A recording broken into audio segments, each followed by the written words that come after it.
বরফের সাথে আছি কুতুব মিনার, দিল্লির সবচেয়ে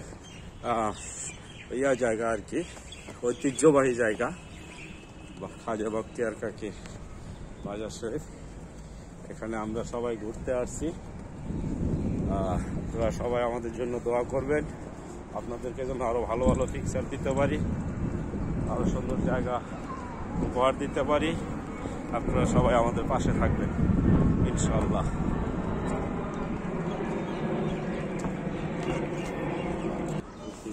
কুতুব মিনার, এখানে আমরা এখন আছি।